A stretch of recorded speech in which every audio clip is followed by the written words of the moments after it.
ಶಾಲಾ ಪ್ರವಾಸ ಅಂದ್ರೇನೆ ಸಖತ್ ಮಜಾ, ಸದಾ ನೆನಪಲ್ಲಿ ಉಳಿಯೋ ಖುಷಿ ಕ್ಷಣಗಳು ಅಲ್ವಾ? ಆದ್ರೆ ಅದೇ ಪ್ರವಾಸ ಒಂದು ಕೆಟ್ಟ ಕನಸಾಗಿ ಬದಲಾದ್ರೆ? ಬನ್ನಿ, ಇವತ್ತು ವಿದ್ಯಾರ್ಥಿಗಳ ಒಂದು ಗುಂಪಿಗೆ ಎದುರಾದ ಅಂಥವುದೇ ಒಂದು ಭಯಾನಕ ಘಟನೆಯ ಕಥೆಯನ್ನ ಕೇಳೋಣ.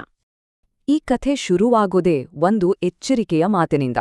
ಆ ಸ್ಥಳದ ಬಗ್ಗೆ ಜನ ಹೇಳೋದೇನಂದ್ರೆ, ಆ ಮುದುಕಿಯ ಆತ್ಮ ತನ್ನ ಸೇಡಿಗಾಗಿ ಇಂದಿಗೂ ಅಲ್ಲೇ ಅಲೆಯುತ್ತಿದೆ ಅಂತ. ಈ ಮಾತನ್ನ ನೆನ್ಪಲ್ಲಿಟ್ಕೊಳ್ಳಿ, ಯಾಕಂದ್ರೆ ಕಥೆಯ ಕೊನೆಯಲ್ಲಿ ಇದು ತುಂಬಾನೇ ಮುಖ್ಯವಾಗತ್ತೆ. ಹಾಗಾದ್ರೆ ಕಥೆಯ ಮೊದಲ ಭಾಗ, ಒಂದು ಅನಪೇಕ್ಷಿತ ನುಲುಗಡೆ. ಎಲ್ಲದಕ್ಕೂ ನಾಂದಿ ಹಾಡಿದ್ದು ಇದೆ. ಅವರೂ ಹೊರಟಿದ್ದು ಶಿಮ್ಲಾಗೆ. ಆದ್ರೆ ದಾರಿ ಮಧ್ಯೆ ಇದ್ದಕ್ಕಿದ್ದ ಹಾಗೆ ಬಸ್ ಕೆಟ್ಟು ನಿಂತುಬಿಡ್ತು. ಸುತ್ತ ನೋಡಿದ್ರೆ ಬರೀ ದಟ್ಟ ಕಾಡು, ಎತ್ತರದ ಬೆಟ್ಟಗಳು. ಸಹಾಯ ಕೇಳಕ್ಕೂ ಯಾರೂ ಇಲ್ಲ. ಕೊನೆಗೆ ಆ ಕಾಡಿನ ಮಧ್ಯೆ ಇದ್ದ ಒಂದು ಹಳೇ ಹೋಟೆಲ್ನಲ್ಲಿ ಇಳಿದುಕೊಳ್ಳಬೇಕಾಯ್ತು. ಹೊರಗಿನ ಪ್ರಪಂಚದ ಜೊತೆ ಅವರ ಸಂಪರ್ಕನೇ ಕಟ್ಟಾಗಿತ್ತು. ನಮ್ಮ ಕಥೆಯ 3 ಮುಖ್ಯ ಪಾತ್ರಗಳು ಆಯು, ಅಮನ್ ಮತ್ತೆ ರೋಹನ್. ಇವರು ಮೂವರಿಗೂ ಒಂದೇ ರೂಮ್ ಸಿಕ್ಕಿತ್ತು. ತಮ್ಮ ರೂಮಿನ ಕಿಟಕಿಯಿಂದ ನೋಡಿದಾಗ ಅವರಿಗೆ ಕಾಡಿನ ಆಳದಲ್ಲಿ ಒಂದು ಸರೋವರ ಕಾಣಿಸ್ತು. ನೋಡೋಕೆ ತುಂಬನೇ ಶಾಂತವಾಗಿತ್ತು. ಆದ್ರೆ ಯಾಕೋ ಅದರಲ್ಲಿ ಏನೋ ಒಂದು ನಿಗೂಢವಾದ ಸೆಳೆತ ಇತ್ತು. ಕಥೆಯ 2ನೇ ಭಾಗ, ಸರೋವರದ ರೋಮಾಂಚನ. ಒಂದು ಸಣ್ಣ ಆಸೆ, ಒಂದು ತಪ್ಪು ನಿರ್ಧಾರ ಅವರ ಜೀವನವನ್ನೇ ಬದಲಾಯಿಸೋಕೆ ಇದೇ ಕಾರಣವಾಗಿದ್ದು. ಹಿಂದಿನ ಟ್ರಿಪ್ನಲ್ಲಿ ಕೆಲವು ಸೀನಿಯರ್ಸ್ ಇದೇ ರೀತಿ ಏನೋ ಮಾಡಿ ಸ್ಕೂಲ್ನಲ್ಲಿ ಹೀರೋಗಳಾಗಿದ್ರಂತೆ. ಅದನ್ನೇ ಕೇಳಿದ್ದ ಈ ಮೂವರು ನಾವು ಫೇಮಸ್ ಆಗೋಣ ಅಂದ್ಕೊಂಡು ರಾತ್ರಿ ಹೊತ್ತು ಎಲ್ರಿಗೂ ತಿಳಿಯದ ಹಾಗೆ ಸರೋವರಕ್ಕೆ ಹೋಗೋ ಪ್ಲಾನ್ ಮಾಡ್ತಾರೆ. ಒಂದು ಸಣ್ಣ ಸಾಹಸ ಅಷ್ಟೇ ಅಂತ ಅವ್ರು ಅಂದ್ಕೊಂಡಿದ್ರು. ರೂಮಿಂದ ನೋಡ್ದಾಗ ಸರೋವರ ಹತ್ರಾನೇ ಇರೋ ಹಾಗೆ ಕಾಣ್ತಿತ್ತು. ಆದ್ರೆ ಹೋಗ್ತಾ ಹೋಗ್ತಾ ಗೊತ್ತಾಯ್ತು, ಅದು ತುಂಬಾನೇ ದೂರ ಇತ್ತು. ಸ್ವಲ್ಪ ಹೊತ್ತಲ್ಲೇ ಅವರಿಗೆ ದಟ್ಟ ಕಾಡಲ್ಲಿ ದಾರಿ ತಪ್ಪಿ ಹೋಯ್ತು. ಚಳಿ ಜಾಸ್ತಿ ಆಗ್ತಿತ್ತು, ಕತ್ಲಾಗ್ತಿತ್ತು. ಎಲ್ಲಕ್ಕಿಂತ ಮುಖ್ಯವಾಗಿ ಅವರ ಫೋನ್ಗಳಲ್ಲಿ ಸಿಗ್ನಲ್ ಅನ್ನೋದು ಇರ್ಲೇ ಇಲ್ಲ. ಅವರ ಸಣ್ಣ ಸಾಹಸ ಈಗ ನಿಜವಾಗ್ಲೂ ಅಪಾಯಕಾರಿ ಪರಿಸ್ಥಿತಿಯಾಗಿತ್ತು. 3ನೇ ಭಾಗ, ಕಾಡಿನ ನೆರಳು. ಇಲ್ಲಿಯವರೆಗೂ ಇದ್ದದ್ದು ಕೇವಲ ಆತಂಕ. ಆದ್ರೆ ಇನ್ಮುಂದೆ ಶುರುವಾಗಿದ್ದು ನಿಜವಾದ ಭಯ. ಒಂದು ಕ್ಷಣ ಎಲ್ಲವೂ ಸ್ತಬ್ಧ. ಅವರು ಮಾತಾಡೋದು ನಿಲ್ಸಿ ಹಿಂದಿರುಗಿ ನೋಡಿದ್ರೆ ರೋಹನ್ ಇರ್ಲಿಲ್ಲ.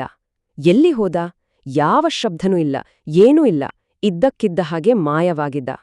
ರೋಹನ್ ರೋಹನ್ ಅಂತ ಅವರು ಕೂಗೋಕ್ ಶುರು ಮಾಡಿದ್ರು. ಆ ನಿಶ್ಶಬ್ದ ಕಾಡಲ್ಲಿ ಅವರ ಧ್ವನಿ ಮಾತ್ರ ಪ್ರತಿಧ್ವನಿಸ್ತಿತ್ತು. ಆಗ ಹತ್ರದಲ್ಲೇ ಒಂದು ವಿಚಿತ್ರವಾದ ಸದ್ದು ಕೇಳಿಸ್ತು. ಅವರು ರೋಹನ್ಗಾಗಿ ಕೂಗ್ತಾನೇ ಇದ್ರು. ಆಗ ಹತ್ತಿರದಲ್ಲೇ ಆ ವಿಚಿತ್ರ ಸದ್ದು ಮತ್ತೆ ಕೇಳಿಸ್ತು. ಅದು ಯಾರೋ ನೆಲವನ್ನ ಅಗೆಯುತ್ತಿದಾರೇನೋ ಅನ್ನೋ ಹಾಗೆ ಇತ್ತು. ನಿಧಾನವಾಗಿ, ಆಳವಾಗಿ ಆ ಶಬ್ದ ಕೇಳಿ ಅವರ ಎದೆ ಬಡಿತ ಜೋರಾಯ್ತು. ಕೊನೆಗೂ ಅವರಿಗೆ ರೋಹನ್ ಕಾಣ್ಸಿದ. ಆದ್ರೆ ಅದು ಅವರು ಹುಡುಕ್ತಿದ್ದ ಸ್ನೇಹಿತ ರೋಹನ್ ಆಗಿರ್ಲಿಲ್ಲ. ಅವನ ಮುಖದಲ್ಲಿ ಏನೋ ಬದಲಾಗಿತ್ತು. ಅವನ ಕಣ್ಣುಗಳು, ಅವು ಸಂಪೂರ್ಣವಾಗಿ ಕಪ್ಪಾಗಿದ್ವು. ಯಾರೋ ಕಣ್ಣುಗುಡ್ಡೆಗಳನ್ನೇ ಕಿತ್ತು ಹಾಕಿದ ಹಾಗೆ ಕಾಣ್ತಿತ್ತು. ರೋಹನ್ನ ದೇಹದಲ್ಲಿ ಯಾವುದೋ ಅಸ್ವಾಭಾವಿಕ ಶಕ್ತಿ ಬಂದಿತ್ತು. ಅವನು ಒಂದೇ ಏಟಿಗೆ ಅಮನ್ನ ಹಿಡಿದು ಹಿಂಸಾತ್ಮಕವಾಗಿ ನೆಲಕ್ಕೆ ಬಿಸಾಡ್ದ. ಆಮೇಲೆ ತಾನೇ ಪ್ರಜ್ಞೆ ತಪ್ಪಿ ಕುಸಿದು ಬಿದ್ದ. ಅವನ ದೇಹ ಅವನ ಕಂಟ್ರೋಲ್ನಲ್ಲೇ ಇರ್ಲಿಲ್ಲ. 4ನೇ ಭಾಗ, ಅವಶೇಷಗಳ ರಹಸ್ಯ. ಇದುವರೆಗೂ ಅವರು ಭಯದಿಂದ ಓಡ್ತಾ ಇದ್ರು. ಆದ್ರೆ ಈಗ ಆ ಭಯದ ಮೂಲವನ್ನೇ ಎದುರಿಸಬೇಕಾದ ಸಮಯ ಬಂದಿತ್ತು. ರೋಹನ್ಗೆ ಎಚ್ಚರವಾಗುತ್ತಿದ್ದ ಹಾಗೆ ಮತ್ತೊಂದು ಭಯಾನಕ ಘಟನೆ ನಡೀತು. ಈಗ ಅಮನ್ನ ಕಣ್ಣುಗಳು ಕೂಡ ಕಪ್ಪಾಗಿಬಿಟ್ವು. ಅವನು ಥಟ್ಟನೆ ಎದ್ದು ಕಾಡಿನ ಆಳದಲ್ಲಿದ್ದ ಒಂದು ಪಾಳುಬಿದ್ದ ಹಳೆ ಮನೆಯ ಕಡೆ ಹುಚ್ಚನಂತೆ ಓಡೋಕೆ ಶುರು ಮಾಡ್ದ. ಅವನ ಹಿಂದೆ ಓಡಿಹೋದವರಿಗೆ ಆ ಮನೆಯೊಳಗೆ ಕಂಡ ದೃಶ್ಯ ಜುಮ್ಮೆನಿಸುವಂತಿತ್ತು. ಅಮನ್ ನೆಲದಿಂದ ಮೇಲೆ ಗಾಳಿಯಲ್ಲಿ ತೇಳ್ತಿದ್ದ.